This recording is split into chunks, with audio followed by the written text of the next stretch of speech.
చెప్తున్నారు కదండి, మేము అధికారంలోకి వచ్చి సుమారుగా ఒక 10 నెలలే అవుతుంది, టైం ఇవ్వండి కొంచెం. జగన్మోహన్ రెడ్డి రాష్ట్రాన్ని అల్లకొల్లోలం చేసిపోయాడు. ఒక పక్క రాజధాని లేనిగా ప్రదేశంగా చేసిపోయాడు ఆంధ్రాని. ఇప్పుడు రాజధాని కడుతున్నాం, పోలవరం కడుతున్నాం అంటున్నారు కదా. రాజధాని అనేది కట్టే ప్రాసెస్ జీవితాంతం ఉంటుందండి. అది చంద్రబాబు నాయుడు టార్గెట్ ఏంటంటే రాజధానిని ఉపయోగించుకొని అక్కడ ఏదో డబ్బులు సంపాదించే ఉద్దేశం, కానీ మనస్ఫూర్తిగా రాజధాని కట్టడు.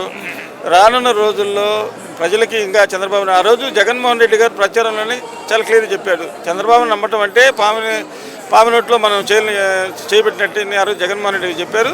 ఈరోజు జగన్మోహన్ రెడ్డి గారు చెప్పిన కూడా రుజువు అవుతున్నాయి కూడా. ఇప్పుడు చంద్రబాబు నాయుడు గారు కూడా మాట్లాడుతున్నారు కదా, వైసీపీ క్యాడర్కి మనం పనులు చేస్తే పాముకి పాలు పోసి పెంచినట్టే అనేసి కూడా ఆయన మాటల్లో మనం వింటున్నాం. మరి ఇంకా ఎలా చూడవచ్చు అంటారు దీన్ని? అక్కడే అర్థమవుతుందండి.